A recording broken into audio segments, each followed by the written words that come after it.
हाँ तो प्यारे साथियों, विद्यार्थियों, आपका दिन शुभ हो। कल हमने यानी पिछले सेशन में हमने संधि के बारे में जानकारी हासिल की थी, बहुत संक्षेप में जानकारी हासिल की थी। आज हम उसका थोड़ा उदाहरण के माध्यम से उसको और अधिक स्पष्ट रूप से समझेंगे। कल हमने आपको संधि किसे कहते हैं बता दिया था। संधि के विभिन्न प्रकार होते हैं।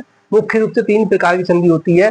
नंबर 1 स्वर संधि, दूसरी व्यंजन संधि और तीसरी बताई थी हमने विसर्ग संधि।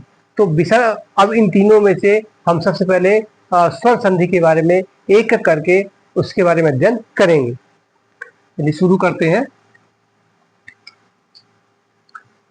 स्वर संधि में स्वरों के मेल से उत्पन्न विकार को स्वर संधि कहते हैं। ठीक है।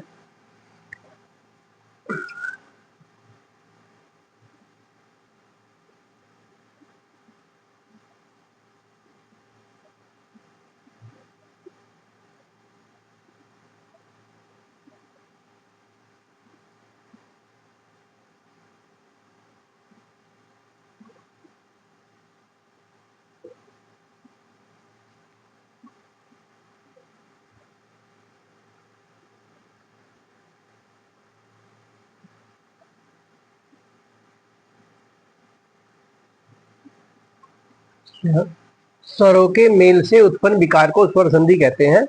अब इसमें क्या है, एक चीज ध्यान रखने योग्य बात यह है कि स्वर होंगे और वो भी होंगे सजातीय।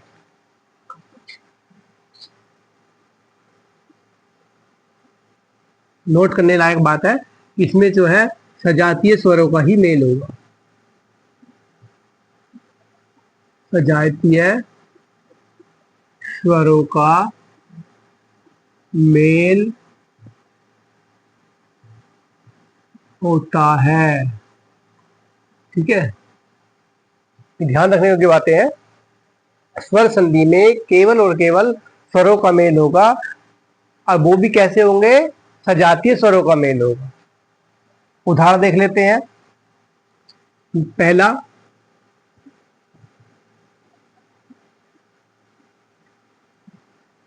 विद्याधन आलय। विद्याधन आलय बराबर विद्यालय।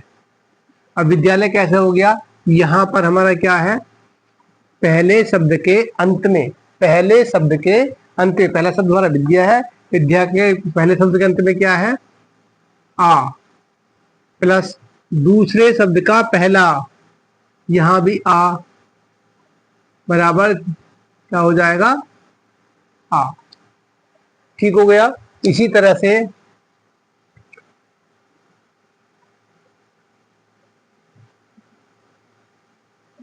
देव और आलय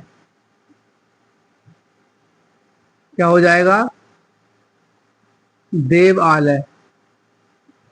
अब यहां क्या है, पहले शब्द के अंत में वह लिखा है। जब हम बै का उच्चारण करते हैं तो बै के उच्चारण में अंत में जो स्वर आता है वो ए आता है। ठीक है, तो यहां हमने लिखा ए प्लस, फिर दूसरे शब्द के पहला, दूसरे शब्द का पहला जो अक्षर है या वर्ण है वो क्या है, आ स्वर है।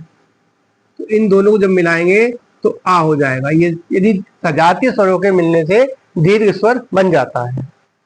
ठीक हो गया। दूसरा, मुनि धन ईस। ठीक है, अब क्या हो जाएगा, देखिए,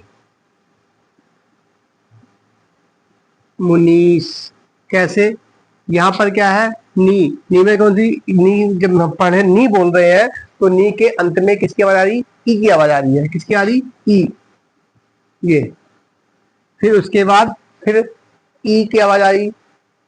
ठीक है, दीर्घ स्वर है ई, इसकी आवाज आती है, तो यहाँ पर लिखा, और दोनों को मिलाकर जो नियम कहता है दीर्घ हो जाता है। ठीक है, तो हमारा क्या हो जाएगा, यहाँ बड़ी ई हो जाएगा। तो इस तरह से मुनि धन ईस बराबर मुनीस। इसी तरह दूसरा ले लीजिए, गिरी धन ईस बराबर गिरीश। यहां पर देखिए कौन सी की मात्रा छोटी की मात्रा है,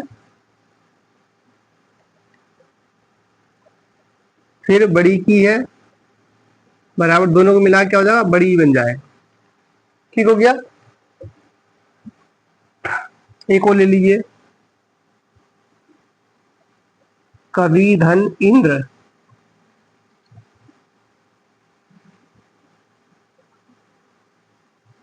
कवींद्र, अब इसको देखिए, कवि में क्या है, कवि में यहाँ जो अंतिम अक्षर में है वह है, इसमें किसकी आवाज जुड़ी हुई है, कौन से स्वर की आवाज जुड़ी है, ई, छोटी ई की जुड़ी है, ई। फिर इंद्र में कौन सा ई है, छोटी ई है, दोनों को मिलाएं क्या हो जाएगा, बड़ी। इस तरह से यहाँ बड़ी की मात्रा ये लग जा रही है। ठीक हो गया। आगे देखिए, 3,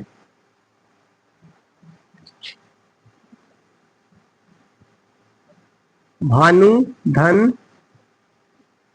उदय बराबर भानु दय।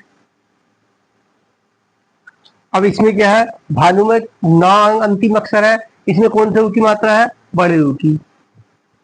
ठीक है, प्लस यहाँ कौन सा हुआ, छोटा ऊ, दूसरे शब्द का पहला अक्षर छोटा ऊ, दोनों को मिलाएंगे तो कौन सा हो जाएगा, बड़ा। ठीक हो गया।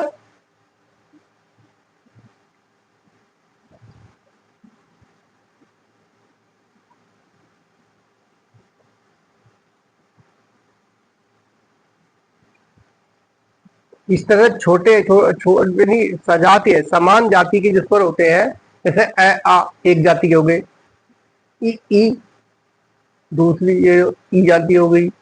ठीक है, और इसी तरह से ए आ ई उ री री आदि जो है, ये क्या है, सजातीय स्वरों के मिलने से जो परिवर्तन होता है वो दीर्घ स्वर में दिखाई देता है।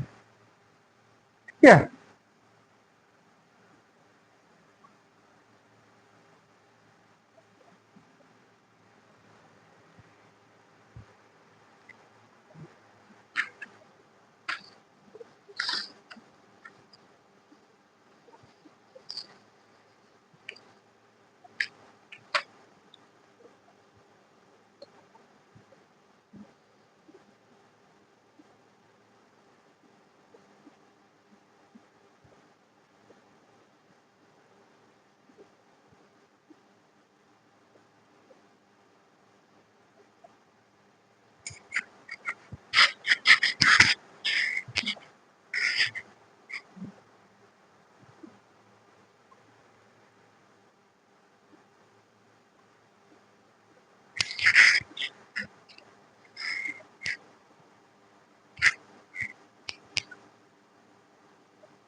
चलिए अब आगे बढ़ते हैं। एक शब्द और देख लीजिए थोड़ा, लघु धन उर्मी। लघु धन उर्मी दोनों को मिलाकर हो जाता है लघुर्मी। ठीक हो गया।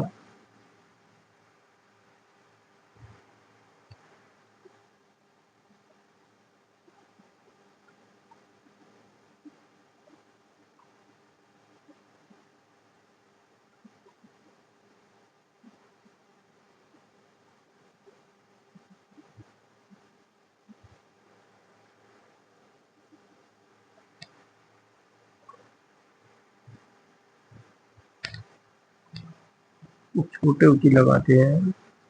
अब यहाँ क्या हो जाएगा, देखिए, ऊ धन ऊ बराबर बड़ा ऊ। ठीक हो गया। अब आपके लिए अभ्यास है, तुम कुछ शब्द आपने आप लाएंगे, जैसे कि का P धन E बराबर क्या हो। इसी तरह से करेंगे, इसी तरह से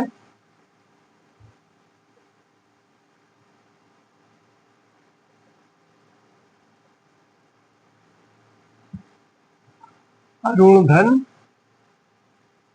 अचल, ठीक है, यहां पर पूरा करेंगे इसको।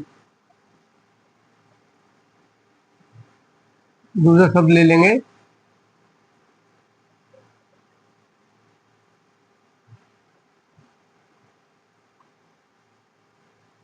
शिवालय हो जाएगा इसका। शिव धन आलय मिलाकर क्या हो जाएगा, शिवालय हो जाएगा।